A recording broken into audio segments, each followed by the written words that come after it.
Hello and welcome to IoT Builders, a live stream where we discuss a range of topics on the Internet of Things, from embedded devices to cloud services, all from an IoT builder perspective.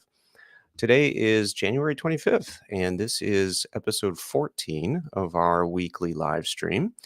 Today we have three guests joining us from Intrinsic ID, Reed Hinkel, Tobias Adryan, and Olaf Heemskerk. So that'll be coming up shortly.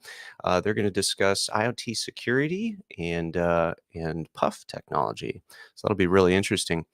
My name is Dan Gross. I'm a senior developer advocate for FreeRTOS and AWS IoT.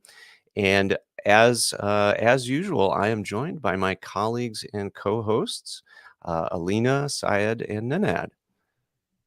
Hey, guys. Hi, Dan. Hey guys. Hi. Hey, you want to do a quick round of intros for folks just joining? Sure, I'll go first.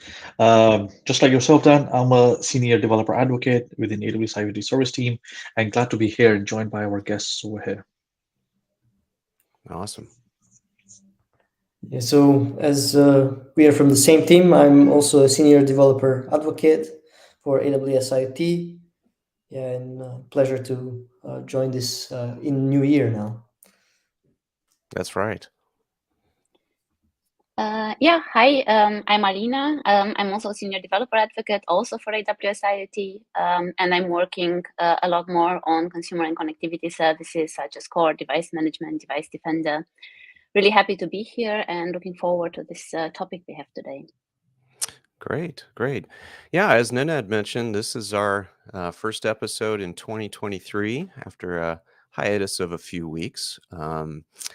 Let's see, we've switched over to this new platform, which is YouTube Live for our IoT Builders sessions here. And you can see past episodes. You can check out other video content we have here on our channel at youtube.com/@IoT Builders. So we're excited about it, and let us know what you think. And of course, any kind of feedback or comments is completely welcome. Let's see. So we've been up to a few things since the last broadcast. Nenad and myself, for example, were at CES. That was pretty exciting, wasn't it, Nenad?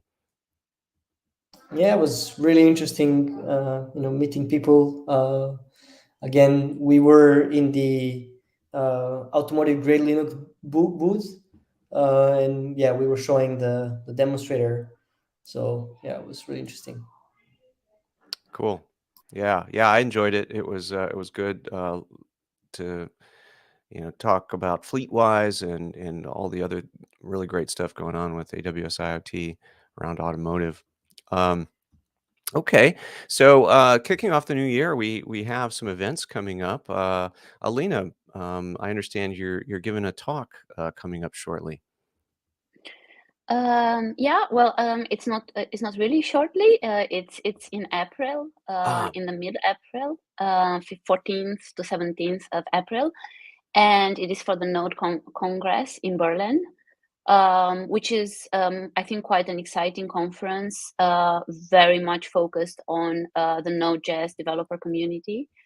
And yeah, my talk is going to be around observability and how to debug complex Node.js applications, of course, IoT applications, both on the cloud and on the edge, and how to use cloud services like X-Ray or CloudWatch or the Fleet Hub to have a deeper look and deep dive into the connectivity situation with your fleet and all the other aspects of a serverless application. So yeah, it's going to be interesting. Yeah, that sounds really interesting. Can't wait for that. So I guess even before that, we have our Embedded World conference coming up in March this year. They keep changing the months on us, don't they? But we're all going to be at Embedded World this year and doing some live streaming as well as some talks and things like that. Should be really exciting. Yeah, One more thing I would add is that if you're based in the UK and if you're listening in the UK, I have a session in All State Open on 7th of February 2023 in London. Um it is for SuCon 2023. And if you well, it's a short form of State of Open conference. So SuCon, if you're going to be around in London area, pop in. It'll be great to have you and speak with you guys. That sounds great. That sounds great. One last plug. I think next week it is, yes, on the 2nd of February, there is a webinar that I'll be participating in, which is a demo showing a local database for embedded applications with code and everything running FreeRTOS. And that's a webinar with ST Microelectronics and ITTIA, which has an embedded database library. So very exciting to do that. And it looks like we have Alina back now. Hey, Alina. Yeah, I dropped out for a second, probably Okay. internet related, but I'm back. Okay, no worries. Okay, well let's move on with our episode here and bring in our guests. Let's see if we add them to the live stream here. Hi Reed. Hi Olaf. Hey, Dan. Hey, guys. And then, Hello. Hey, how about a quick intro? Maybe start with you, Reed. Okay. Reed Hinkel. I'm VP of Business Development for Intrinsic ID. Great to be here today. Thanks. and I'm Olaf Heemskerk, Director of Field Application Engineers, specialized in the software that Intrinsic ID has. So thanks for letting us be here. Absolutely. No, this is exciting. So we're going to talk about IoT security and some other topics as well, of course. And maybe you could tell us a little bit about, I guess, maybe start with Intrinsic ID, the company that you work for, before we start getting into technology and things like that. Where it started, where you are in the IoT landscape, and then we can dive into some more specific topics around that. Okay. Absolutely happy to do that. So Intrinsic ID was basically born out of Philips research, and it was spun out about 13, 14 years ago. And our mission is to help create a better IoT world that can be trusted. We develop security solutions for our connected world. And we are the inventors of what we call SRAM PUF technology, which is the core technology that is employed here. And our technology is used to uniquely identify and authenticate electronic components. And we protect the data generated from those components from eavesdropping and reverse engineering. And also our solutions preserve privacy by being able to build that additional security with the complete immutable identity in the platform. We're used in about 500 million devices today, shipped by some of the world's biggest tech companies, names you would know like Intel, NXP, Silicon Labs, and a number of others. That's fantastic. So you mentioned before we start digging in there, you mentioned a few things. One was Puff, which is a very interesting technology that we'll spend some time talking about. But also, if we step back a little bit and you mentioned authenticating devices. So, maybe we could spend just a moment talking about why this is important. Like, why do devices, need to authenticate themselves in the in IoT, and what does that mean? We use these devices every day, and these products, and oftentimes we kind of don't know what's happening behind the scenes with devices. Communicating with with cloud services. Maybe we could spend a moment just talking about what that is and why that's important. Things like TLS and mutual authentication and all of that. Absolutely. So if you think about, you can use a human analogy. So when you sign on to a website or when you sign on to a service or sign on to a device as a human, you basically have to enter a password, and in many cases you're having to authenticate with additional credentials or additional means. And so basically much like that, what's done there is basically that establishes that your identity to the service and then binds that service to you. So that actually helps preserve that authentication method helps preserve that connection so that it's unique to you. And so that you can trust that the service that you're using is basically tied to you, and that others are not able to access any of the data, much of which could be considered private, without knowing the password and being able to exercise any other kind of authentication method. Yeah, so that's an identity, right? So That's it's identity. your identity is then established, right? Yeah. And then you attest to that by leveraging your your password, and then other methods that may be used to authenticate your identity. So that's the authentication. In electronic devices, typically that's achieved by a device doing when it is onboarded, when it's enrolled and onboarded to a IoT system, it has to authenticate itself. It has to provide its identity and then perform an authentication to basically allow the service to know that the device is identified, and then it provides a credential to the device that says it's authorized. And so that's those are called certificates.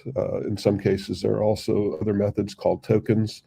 And then once that token is granted, it's bound to the device by the cryptographic key that is enabled or available on the device. And so that's how roughly basically how the authentication process works and the identity binding works. And then that's used in basically to enable secure communication over TLS, and also provide other security functions to the device, whether that be device management functions like over-the-air update, and other services that need to be controlled by an identity or governed by Right. an identity. Right. So let's pause there for a second. I see that Tobias is now joining our stream. Hi, Tobias. Hi, Dan. Sorry, being late. Hey, no worries. Maybe a quick intro about what you do at Intrinsic ID. Sure. I'm Tobias Adryan, a senior FAE for Intrinsic ID. I've been with Intrinsic ID. Oh, this year I'll have my 10-year anniversary with them. Generally supporting our customers all over the world for hardware integrations. Oh, fantastic. Yeah, we were just talking about why security is important for IoT devices, and how that's different from just logging in to your account on a website or something like that, using TLS and mutual authentication. And so I think we left off, Reed, with talking about certificates and presenting a certificate in order to verify identification and that sort of thing. So traditionally, we've been doing this for a while, keeping certificates on devices and that sort of thing. But there are some considerations there that maybe it's not always the best method of providing identity, right? That's correct. So the certificates basically are bound only by the cryptography and the actual private or public and private key pair that are provided. So the device will provide its or be requested for its public key by the when it's actually enrolling or being onboarded to the service, and then that key is used to then create the binding, or basically a certificate request goes and then is signed by the device. Well, there you're actually relying upon the key that's provided, but the protection of that key and the origin of that key has a lot to do with the level of assurance that you can have that's actually unique to that device. So basically, in depending on the level of security infrastructure on a chip, in some case they have very minimal, and perhaps it's only in software, and the keys are stored, including the private key, in unsafe ways. Then the actual identity can be removed and moved to one or more devices without any major effort. And so there you're able to impersonate, your device is able to impersonate another. Right. And so that's what's important. And where the SRAM PUF technology comes in is that we use the process variation, the unique identity that enable a unique identity for the chip, or think of it as a silicon fingerprint, which is unique to that chip as the core binding. And then we produce the public key that then is used, but that's completely unique to the device and can't be moved. Therefore, your device cannot, be impersonated by another device. So that's a complete critical element to creating an immutable identity that can't be forged. Okay, so yeah, you jumped into the what we mentioned earlier, puff technology, this physical unclonable fingerprint, or function actually is what it stands for, right? Mhm. And so this is a bit different method than what we've been used to doing, storing certificates, keys in secure storage, like with secure elements or with TPMs or other kinds of things that make the storage of these secure. Instead, you're actually relying on the device itself to establish the identity of that device, or the uniqueness of the device. Do I have that right? That's correct. That's correct. It's quite similar to, you have a nice analogy, and often our story with passports and humans, where at some point we realize that having a laminated piece of paper telling other people who we are, where we come from, and who we belong to, is something that is fairly easy to copy, or gets easier to copy as time goes on, and we added biometrics and other security measures on top of it to bind it to a certain biological organism, being the human that it identifies. It is very similar there, where we are binding those certificates, which are still a completely valid way of doing things. We are just binding the keys behind those certificates to the actual hardware. They actually originate from the identity of that hardware, which are the small process variations that we create those keys from. Okay, so yeah, that's amazing. I think this is a really interesting way to establish device uniqueness, device identity. Um, let's see, any questions coming up around that, Syed or Nanad or Alina? I know, Syed, you security is near and dear to your heart, around things like zero trust and Yeah, absolutely. I was just about to drop there and ask a question. So it would be quite interesting to find out. I mean, Intrinsic does zero touch. It would be good to know that how does zero zero trust onboarding works and what it actually means when it comes to zero touch. Could you shed some light on that, guys, from Intrinsic? Tobias, do you want to take that one? Sure. So I'd say in the process itself, being zero touch, like with other vendors or the classical methods of doing that, the process is the same. Like there is some pre-provisioning that happens somewhere earlier in the chip's life that establishes an identity that you can later on build your trust on without having to have someone in between doing provisioning of keys that are somehow specific to a certain use case or a certain type of application. That's all based on that. What we add to that is that unique identity, making sure that that trust relationship is not built on something false. Like, it basically comes again back to something that is easily copyable, like a paper passport. If you can just read out all the non-volatile memory from one device, and you'll be surprised on some of the quotes I get from some of the customers and people in the industry. It gets really, really cheap to just get reverse engineered all the non-volatile contents from the chip and carry them over to the next, and then you have a device that can impersonate another device, and you can make as many copies of that as you want.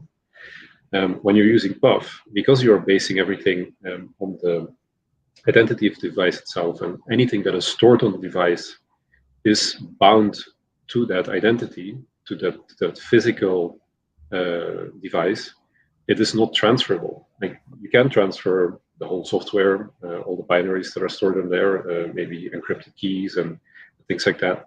But when you transfer that to the next device, it becomes invalid. You cannot reconstruct the same key, much less use the same binaries that were used with the other device. And hence, you are sure when a device is reconstructing that key and is answering your challenge and response, that device actually is the device you think you are talking to. Cool. I have seen the technologies provided is on the silicon level, right? Where we are building trust from the MCU. I've also seen some of your use cases where you have mentioned soft SKUs. How does that tie into zero trust authentication model? Olaf, do you want to take that one? Sure. Sorry. So in soft SKU, you're talking about software. Then you inevitably get to the first solution being a secure boot, which is designed into the chip, which loads a trusted second stage. And that second stage can then contain our PUF technology in software form and regenerate the identity if needed. So there is a level of trust, obviously, with the secure boot that needs to be done.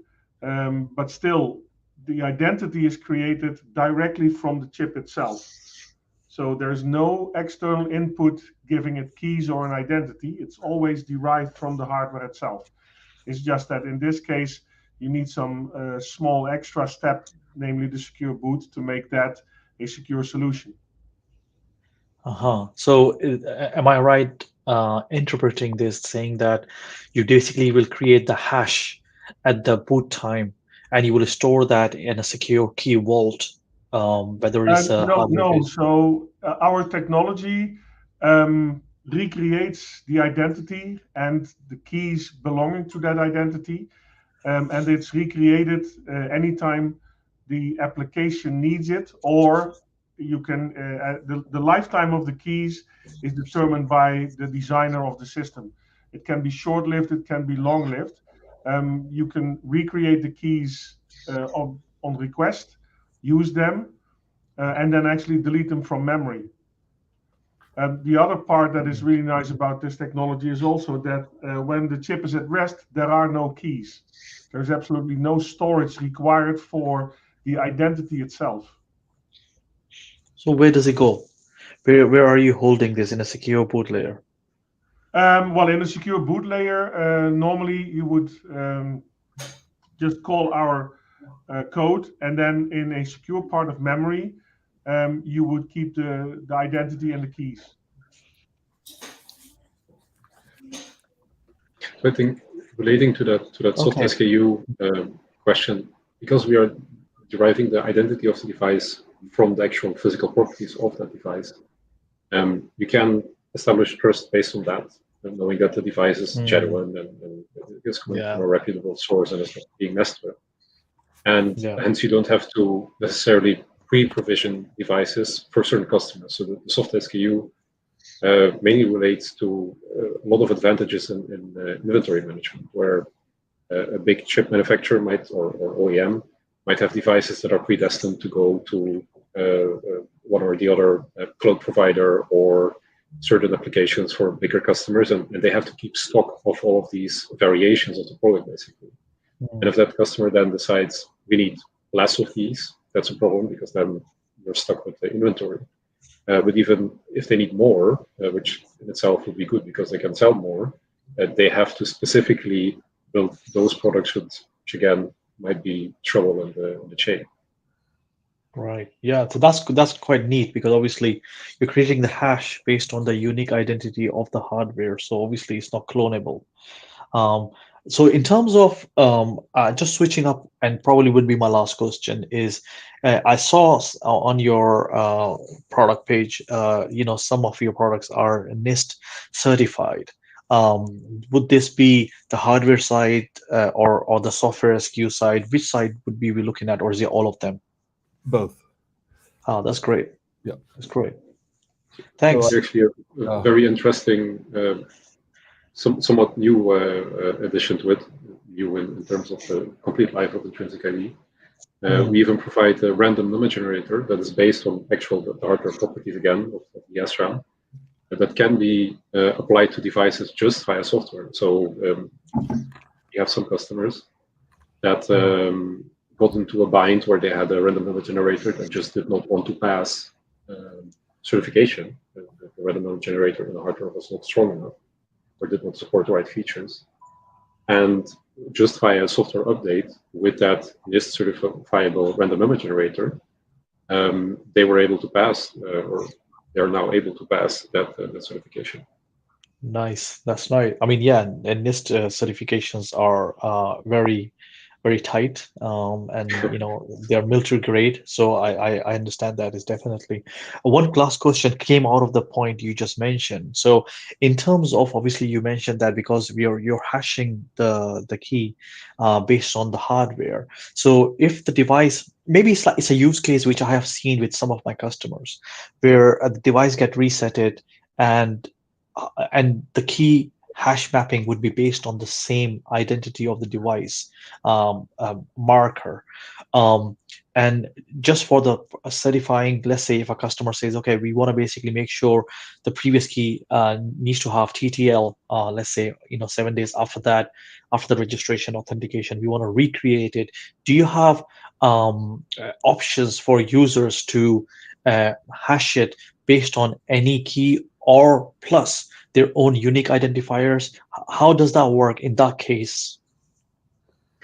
So all of our IP supports key derivation, of course. So there are various schemes you can set up through that. With software, making those things irreversible is a bit more difficult of a task, but that still would be achievable. But with hardware, it's a bit of an easier story, where we have specific pins and buses added to our IP, where you can even connect fuses and things like that to make it irreversible and say, okay, we have now a customer that is using keys and is doing all kinds of stuff, and now this device goes to the next customer, or it steps into a new part of the life cycle of the device, and now these keys are not available anymore.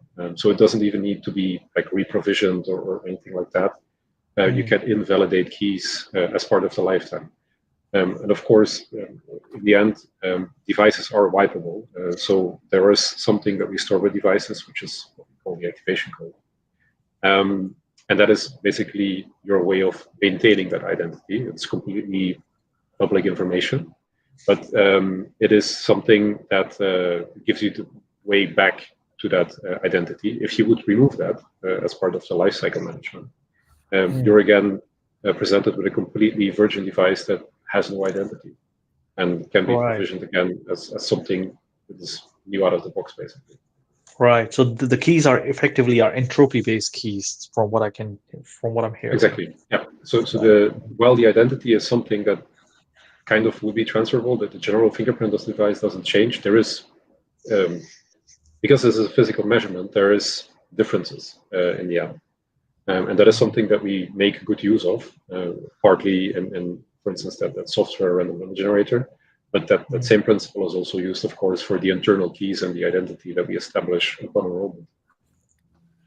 So how does sorry, I'm taking all the questions. No, this is great. This is great. Go for it, Syed.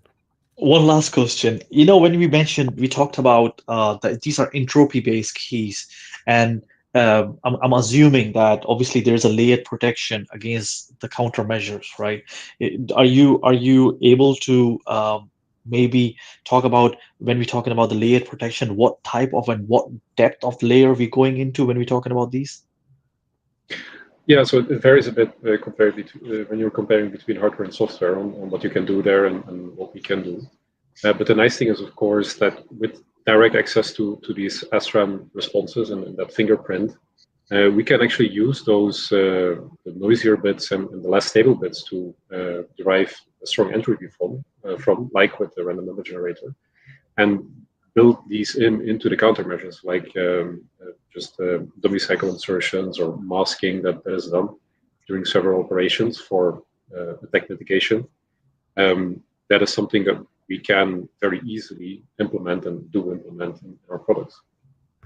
One thing I would add is that we constantly, basically, security is I guess you could call it almost an arms race. Depending on the value of what an attacker is attacking, they will find innovative ways and spend a lot of effort and sometimes a lot of money to be able to penetrate. And so these countermeasures, there's different levels of countermeasures for remote attacks or first-person attacks in terms of having a device directly in front of you and be able to do physical tampering or even side channel tampering via power or thermal inducement or other means. And so those are all things that we're focused on. So one thing I would mention is that, as you mentioned, a lot of these protections come in layers. And to be able to prove that, there's different levels of certification. And what we are in the process of now, there's a certification body called Platform Security Architecture, and the body itself is called PSA Certified, aimed at IoT devices, and they have 3 levels. And we do have customers today, silicon partners that have gone out and achieved the currently the highest level that PSA offered, which is PSA level 3, which does include some tests against and evaluation against side channel attacks. And basically we have customers that hope to achieve and do achieve levels of security beyond that. But generally, from an IoT perspective, level 3 is what's needed by the majority of devices as a kind of the benchmark for a highly secure IoT device. And our IP is currently under test for PSA level 3 as a component of an overall security system in a device. And so we do have ways to measure that level of security across industry standards, practices, and norms. So that's an interesting point you mentioned there in terms of multiple layers. I mean, I can get my geek on and just talk to you about security whole day long, but I want to basically, final question, I guess, really final question would be, is that when we're talking about the layer 3, we're talking about rescramble, or are we talking about power cutoff from IO perspective? What are we talking about up to layer 3? So it depends on layer 3 is some amount of tampering. So basically it's not complete, we do have defense customers who go into much higher level of tampering. In level 3, you're really talking about moderate side channel, so non-invasive attack. So that would be in the category of trying to influence the device's behavior by thermal or power. So we're not talking in the case of government and defense customers. They're interested in actual things where it may be actual invasive, not necessarily an attack, but an ability to try to extract the core secret. They might actually be using lasers and actual high-end microscope equipment to be able to try to extract the device key, which we have natural immunity to just by the fact that we don't store any of the key material. We don't have to store anything at rest, so that to be able to execute a actual laser key extraction, the device has to, typically have that key retained. And when the power's off, the device isn't retaining the keys that we create. So we have a natural immunity there. And then, there's other things that other discoveries through the security evaluators that they point out other things that we need, to improve to protect against other forms of attack across a range of different vectors. And so those are, as I mentioned, those we're constantly adding new countermeasures and protections to our products. Right. Requirements. Yeah, thanks. When you mentioned the retrieval of the key, I'm guessing you're talking about through the command of ASIC at the PUF level, right? I think based on, I think the answer to your question is yes. We,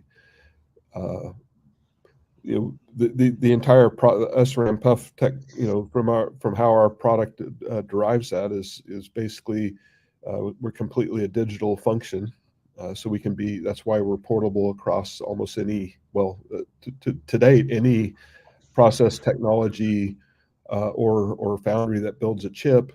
From an RTL perspective, and basically any device architecture from a software perspective, as long as we have access to the ability, our code is completely in C, and so it's portable across any architecture. So, basically we're very flexible, and basically can be used to extract an ID or compute the ID and the keys, as long as there's SRAM on a device, which in most digital devices that are our IoT devices all have SRAM.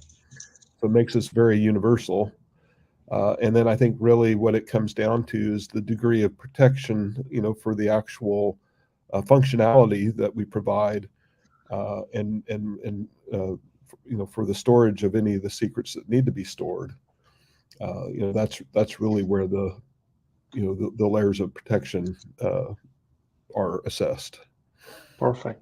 Great. Thank you for answering the questions. Mm-hmm. Thank you.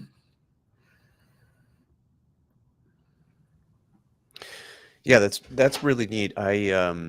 So maybe briefly, just because I think it's kind of interesting. Why is there noise in SRAM, and why is that unique? You think of a lot of these electronics devices as being,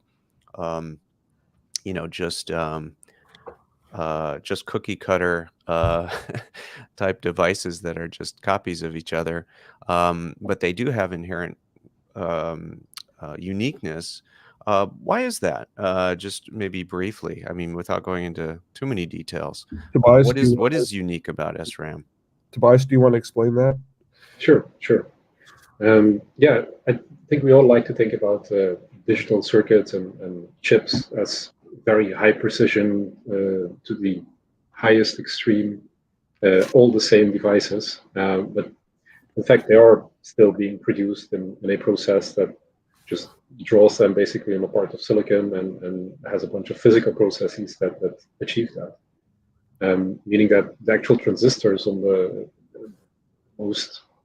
smallest level of that chip will have slightly different properties. So some of them will turn on a little bit earlier, or being able to drive a little bit more current, or anything like that. Meaning that there is a identity to be derived from those random process variations. We do that from SRAM, as you've seen, we use SRAM Buff, because it is a very portable thing. SRAM is available everywhere. It's one of the first things that gets tested and verified on any new process that is out there.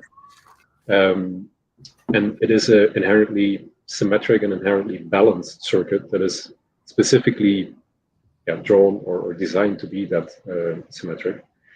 And that is the perfect avenue for us to extract that randomness from, because it may be designed to be perfectly symmetric and behave that way, but because of those small physical differences, it never is.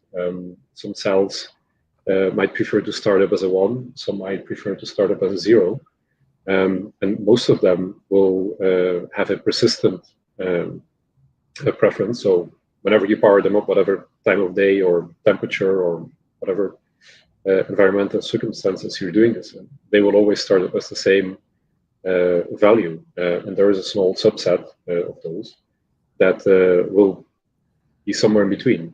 They might most of the time start up as a 1 and sometimes as a 0, or the other way around, or they might flip-flop every single time. And that's actually where the value of our IP lies. We are just using that standard SRAM that is available to everyone in any process, but also on existing chips, and where we can deliver that IP via software to extract that fingerprint, the stable part essentially, and derive an identity from that, and use the noisy parts for the entropy for all the key material that we generate, or even just straight up use those noisy parts for a random number generator, as we do for a software random number generator. So if you think about SRAM, the question's quite interesting, because you're right. It has to be, you're designing the electronics, the circuits to perform in a precise way.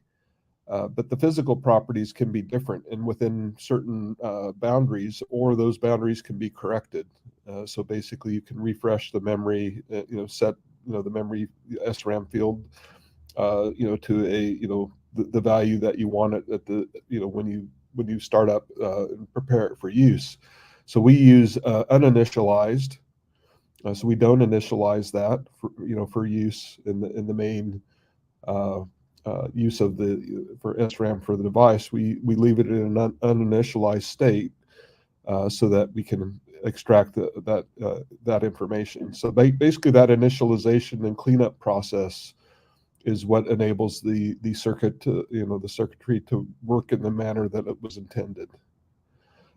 So that's kind of the clarification there to explain why SRAM does work in the process, even despite the process variation that there might be in individual transistors.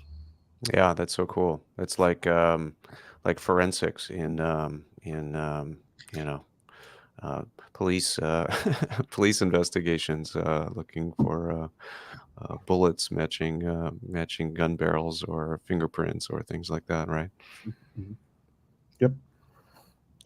Okay, so what's interesting too, we've been talking a little bit in the context, because because we're at AWS, we think about this identity as authenticating from IoT device to cloud service, but actually there's other interesting use cases that you have about devices authenticating to other devices, or authenticating to other components within even a single device. I liked your use case around power tools and battery packs. I thought that was an interesting one. Maybe you could talk through that really briefly. Yeah, I think, just to sure. Go ahead.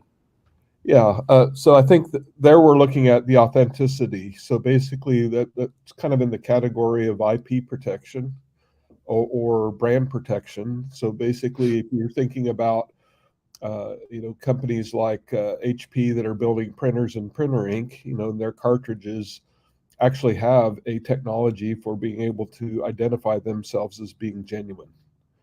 And that's why you actually yeah. the message that comes up and said, "Oh, you're not using a genuine HP printer ink. Therefore, we can't guarantee the operation or warranty or whatever. That we can't guarantee the correctness of the print or the quality of the printing. All those things. So that's in the category of I think you're in the category of brand protection. Other people will look at that as basically guaranteeing that more people use the actual branded products so that HP can make more money. It depends on how you actually look at it. But or deterring counterfeit, exactly the things like counterfeit. that.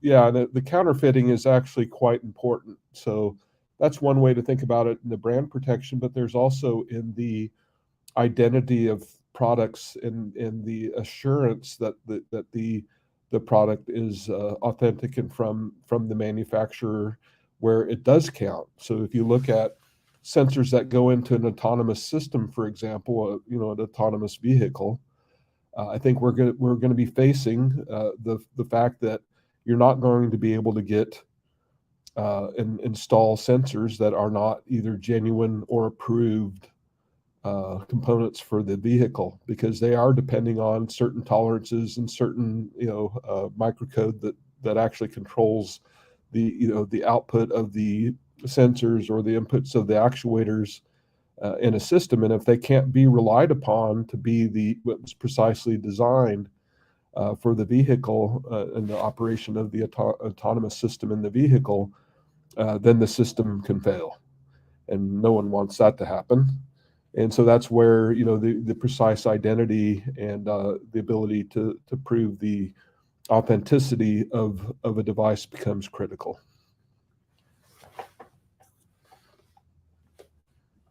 Yeah, I find that fascinating. So you could have various levels or various interactions between devices or components on devices and so forth. That's I think we could talk just a little bit too, just on the software realm, and maybe Olaf can talk a little bit about it from the aspect of actual IP protection from a software perspective. So we do have other products, one of them called ZignTag, which is basically a tagging of a device. So Olaf, do you want to give a brief? Yeah, so the products we previously talked about have the keys created on chip, identity on chip. But with ZignTag, we can also have a database of SRAM measurements, and we can uniquely identify each chip. And that has a number of benefits. One, because our technology can work on every chip, the identity of each chip is in the same format. If you think about the different vendors of chips, they usually have their own format with an ID in there, but it's not uniform. So one thing is the uniformity. The other thing is, because we can identify the chip based on the memory, you cannot re-provision the chip if you are not allowed to. So think of a database inside, for instance, AWS that contains those identities. Then somebody trying to re-enroll a device or create a device with older firmware can be checked with that database. You can see, well, I know this device, it's supposed to have this version of software.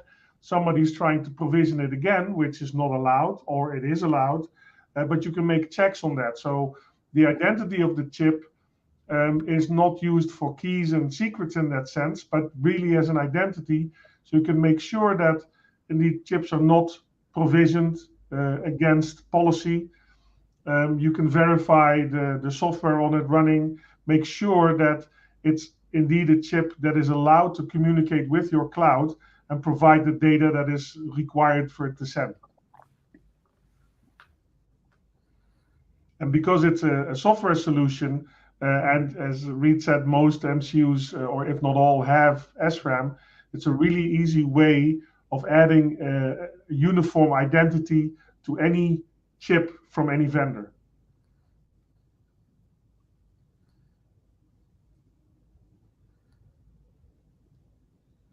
Yeah, I mean, I definitely see this working very nicely with the fleet provisioning flow that AWS has as well, especially in this pre-provisioning hook verification step, which is very similar to what you're talking about, Olaf, where Right. the device identity can be verified. That would be, and that's actually a major problem that customers trying to use fleet provisioning throughout times have encountered. So, so this is really good. So if you look at an economic example, that from a use case perspective that might drive the use of this would be software protection.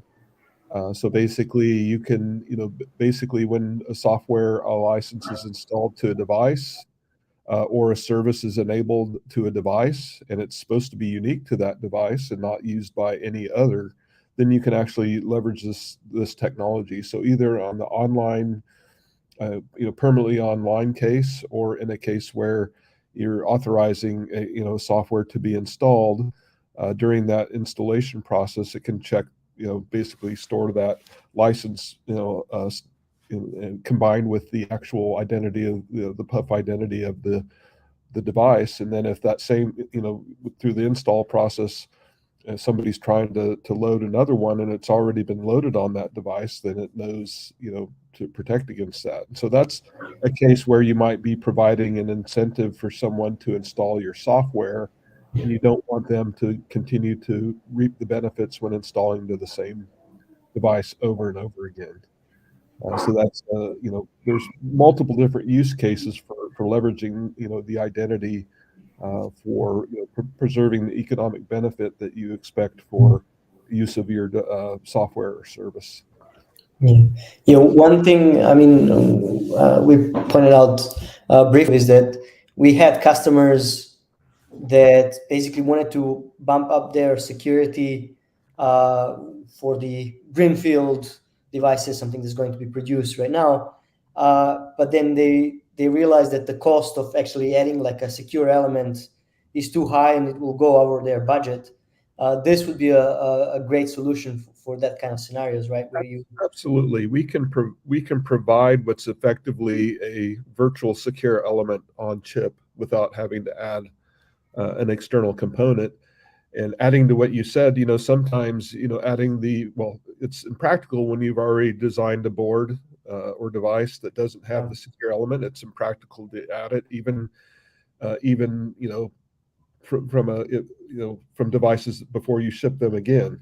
So basically not having to do a redesign. So greenfield's kind of a two-stage. One is already deployed, and then the other stage of greenfield would be a device that's already where the board's already been designed, the product's already been designed, didn't have a secure element. You didn't want to go through the expense of adding that functionality. So even when the product shipped from the factory, it can be the software can be changed much more easily than the hardware.